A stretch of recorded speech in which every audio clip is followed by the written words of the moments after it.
పోయినారు. చెవులో గొయ్యి గొయ్యి గొయ్యి అని పోయింది పోయింది పోయింది. అదే ఇక్కడ వచ్చి కూర్చుని ప్రజల మధ్య ఏం కావాలని అడిగితే పోయేదానికి చాడీలు చెప్పినారు. అబ్బాయి ఆ ఎమ్మెల్యే ఇంతే అన్నారు, అవసరమే లేదన్నారు, మరీ అడుగుతున్నాడు కాబట్టి ఒకటో రెండు ఇచ్చేయండి అన్నారు. వాళ్ళు నేను పోయి చెప్పడం, వాళ్ళు పోయి చెప్పడం, నేను పోయి చెప్పడం, వాళ్ళు పోయి చెప్పడం. మీరు ఊహించండి అక్కడ కూర్చున్న వాళ్లకు ఏ రకమైన ఇబ్బంది ఉంటుందో.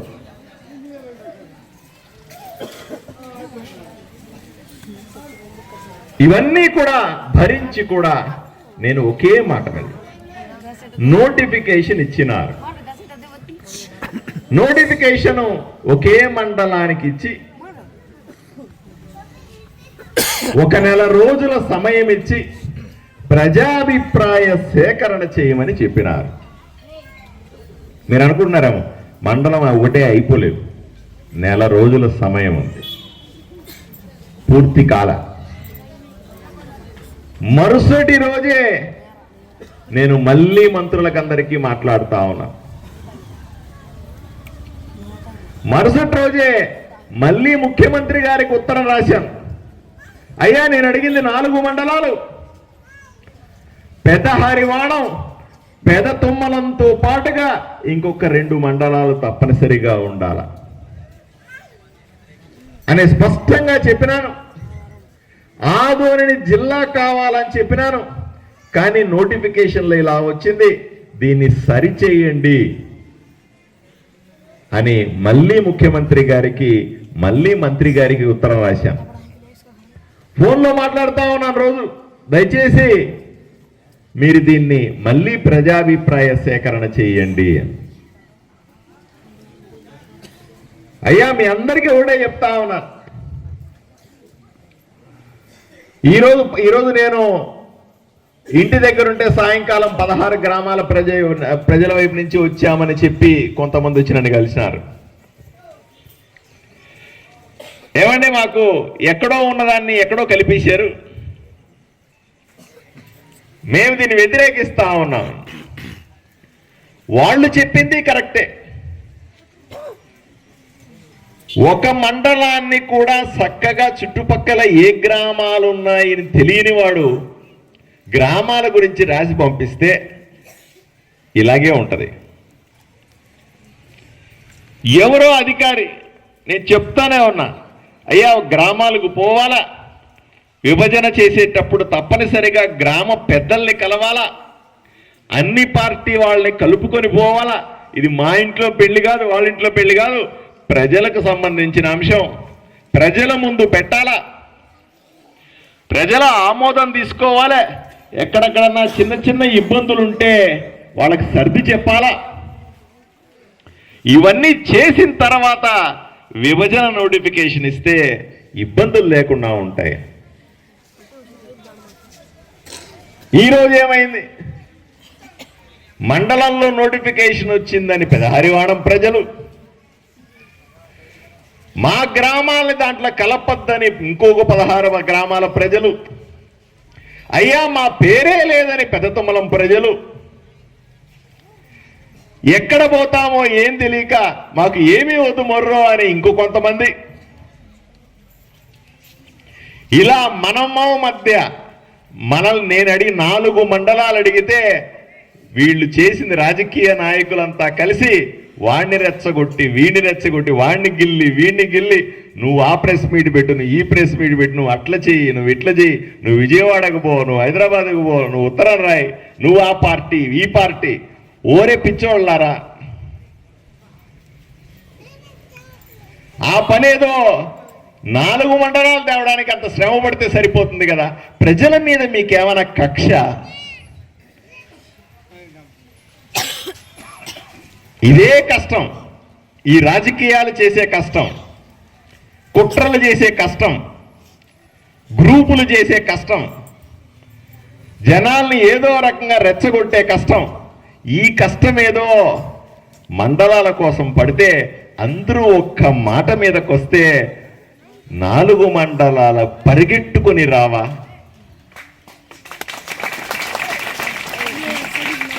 మీకు రాజకీయాలు ముఖ్యమా, ప్రజలు ముఖ్యమా తేల్చుకోవాల్సిన సమయం ఇది. ఎంతసేపు రాజకీయాలు దేనికోసం ఉపయోగపడాలంటే ప్రజలకు మంచి చేయడానికి ఉపయోగపడాలి. రాజకీయం అన్నది ప్రజలను అణిచిపెట్టడానికి కాదు, ప్రజలను దోచేయడానికి కాదు.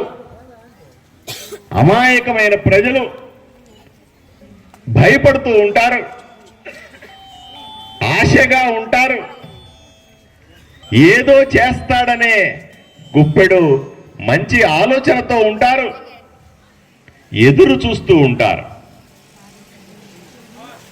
దాన్ని కాదని ఈరోజు ఇన్ని రాజకీయాలు అవసరమా అని అడుగుతా ఉన్నాను.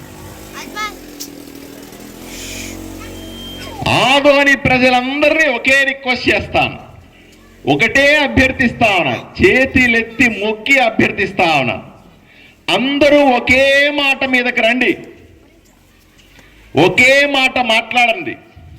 ఎవ్వరూ కొట్టుకోవాల్సిన పని లేదు, ఎవరు ఒకరినొకరు దూషించుకోవాల్సిన పని లేదు, వాళ్ళకొద్దు వీళ్ళకొద్దు అని మాట్లాడాల్సిన పని లేదు. అందరూ ఒకే మాట మీద ఉన్నాం. 4 మండలాలు ఆదోని జిల్లా అనే ఒక్క మాట మీద నిలబడితే సాధించుకొచ్చే బాధ్యత నేను తీసుకొని వస్తాను. గ్రామీణ ప్రాంతాల్లో ఉన్న 42 గ్రామాల్లో 130,000 మంది జనాభా ఉన్నారు. మీరు చూపించండి, ఆంధ్రప్రదేశ్లో ఇన్ని జిల్లాలలో, ఎన్ని ఊర్లలో, ఇన్ని నియోజకవర్గాల్లో ఎక్కడైనా ఒక్క మండలం చూపించండి 130,000 జనాభా ఉన్నది. ఎక్కడా లేదు. మాకు మాత్రమే ఈ దౌర్భాగ్యం ఏమిటండి అని స్పష్టంగా అడిగినాను. మీరు నమ్ముతారా లేదు, చాలా మంది మంత్రులు సభలో నన్ను అడిగారు, నిజంగా మీ ఊర్లో 130,000 మంది ఉంటారా ఒక మండలంలో అని అడిగినారు. అంటే అప్పటిదాకా ఎవరు చెప్పిన పాపాన పోలా. అంతెందుకు ఆలోచన చేయండి, మనకు స్వాతంత్రం 1947వ సంవత్సరంలో వస్తే అప్పటి నుంచి ఇప్పటిదాకా 76 సంవత్సరాలుగా ఎవరు కూడా నోరెత్తి 4 మండలాలు కావాలని అడిగారా అని అడుగుతా ఉన్నా. నేను అడిగాను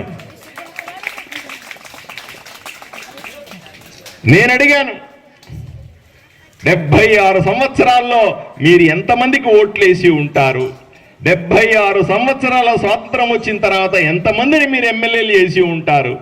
ఎంతమందిని ఎంపీటీపీలు చేశారు, జెడ్పీటీసీలు చేశారు, సర్పంచులు చేశారు, ఎంపీలు చేశారు, మంత్రులు కూడా చేశారు. కానీ ఎవరు అడగంది నేను ధైర్యంగా అడిగినాను, ఇది కావాలని అడిగినాను, ఇది కావాలను పట్టుబట్టాను. కానీ మీకు తెలియాలి, చాలామంది అంటారు నేను మొన్న 2-3 నెలల ముందు పోయి పెద్ద తుమ్మలంలో పెద్ద హరివాణంలో మాట్లాడేస్తే ఇది వచ్చేసిందే అంటారు. కాదు, ఈ ప్రతిపాదన 1.5 సంవత్సరం కిందట నేను ఇచ్చినటువంటి ఉత్తరాలు. నేను అప్పట్లో కూడా నేను ప్రతి మంత్రి దగ్గరికి పోయి ఉత్తరం ఇచ్చేవాడిని. మీరందరూ ఫోటోలు చూసి ఉంటారు. ప్రతి మంత్రి దగ్గరికి పోయి ఫోటోలు, నాకు ఇదే పని. మంత్రి దగ్గరికి పోయేది, పేపర్లు ఇచ్చేది, మంత్రి దగ్గరికి పోయేది, పేపర్లు ఇచ్చేది, రకరకాల పేపర్లు ఇచ్చినాను. ఆంధ్ర రాష్ట్రంలో నా అంత ఎక్కువగా సమస్యల మీద పేపర్లు ఇచ్చిన ఎమ్మెల్యే లేడంటే మీరు నమ్మాలి. సుమారుగా 460 ఉత్తరాలు మంత్రులకు, ముఖ్యమంత్రి గారికి, కేంద్ర మంత్రులకు, ప్రధానమంత్రికి రాసిన ఘనత రాది. అప్పుడంతా నవ్వారు, ఏంటి ఇంక ఇదే ఫోటోలు పిచ్చుందేమో, పేపర్లు ఇచ్చుకుంటున్నాడు, పేపర్లు ఇచ్చి ఫోటో దిగుతాడు, ఫేస్బుక్లో పెడతాడు అని నవ్వారు. వెకిలి మాట్లాడినారు, నన్ను నవ్వుల పాలలాగా మాట్లాడినారు. అయినా నేను బాధపడలే. నాకు తెలుసు నేనిచ్చే పేపర్ ఎక్కడికి పోతుందని, నేనిచ్చే పేపర్కి పవర్ ఎంత ఉంటుందో నాకు బాగా తెలుసు. అందువల్లే ప్రతి ఒక్క పేపర్ని ఫాలో చేసుకున్నాను. మండలాలకు సంబంధించిన అంశాన్ని కూడా నేను ఫాలో చేసుకుంటే సంవత్సరం. ఏమయ్యా మీరు ఆలోచన చేయండి. ఒక పేపర్ మీరు ఇక్కడ సచివాలయంలోనో విఆర్ఓకు ఇస్తే అది ఎంఆర్ఓ దగ్గరికి పోయి, సబ్ కలెక్టర్ దగ్గరికి పోయి, కలెక్టర్ దగ్గరికి పోయి, సెక్రటరీ దగ్గరికి పోయి, మంత్రి దగ్గరికి పోయి, ముఖ్యమంత్రి దగ్గరికి పోవాలంటే ఎన్ని రోజులు టైం పడుతుంది చెప్పండి మీరు? అలా నేను ఇచ్చిన పేపర్ తిరిగి తిరిగి తిరిగి తిరిగి మెల్లిగా ఆదోని సబ్ కలెక్టర్ దగ్గరికి వచ్చి అక్కడ ప్రజాభిప్రాయ సేకరణ చెయ్యండి అని గత నెలలో ఉత్తర్వులు వచ్చినాయి. సందర్భం కూడా కొన్ని చోట్ల జిల్లాలు చేస్తా ఉన్నారు. ముఖ్యమంత్రి గారే హామీలు ఇచ్చినటువంటి జిల్లాలు, కొన్ని చోట్ల మండలాలు విభజిస్తా ఉన్నారు. ఈ సందర్భంలో ఇది కూడా చెయ్యమని అడిగినారు. దీన్ని కూడా ప్రజాభిప్రాయ సేకరణ చేయమన్నారు. చేసి పంపించినారు. ప్రజాభిప్రాయ సేకరణ కూడా చాలా స్పష్టంగా చెప్పినాను నేను. 4 మండలాలు ఉండాల్సిందే, ఆదోనిని జిల్లా చేయాల్సిందే. చాలా స్పష్టంగా చెప్పాను. వీడియో తీశారు, వీడియో తీసి పైన ప్రభుత్వానికి పంపించినారు. ఆ రోజు మీకు కొన్ని విషయాలు చెప్పాల్సిన అవసరం కూడా ఉంది. ప్రజాభిప్రాయ సేకరణ పూర్తయింది. 4 మండలాలకు సంబంధించి ప్రతిపాదనలు పంపించారని నేను రోజు సబ్ కలెక్టర్ గారిని, ఎంఆర్ఓని, కలెక్టర్ని అడుగుతా ఉన్నాను. ఏమండి ఏమంతవరకు వచ్చింది ప్రజాభిప్రాయ సేకరణ, మాది పెడతారా లేదా అని. ఇంత లోపల కొందరు రాజకీయ నాయకులు దూరారు దీంట్లోకి. పార్సారథికి మంచి పేరు వచ్చేస్తుందేమో, ఇవన్నీ నిజంగా ఆయన అడిగినట్టుగా వస్తే, ఆయనకి పేరు వస్తే ప్రజల గుండెల్లో మిగిలిపోతాడేమో. అబ్బాయి అట్లా కుదరదుగా, మా రాజకీయాలు వేరే ఉంటాయి కదా. రాజకీయాలు కుట్రలు పన్నడం మొదలు పెడుతున్నారు. ఒక ఆయన అంటాడు, అబ్బాయి 4 మండలాలు అవసరమే లేదండి, నా ఎక్స్పీరియన్స్ అంతా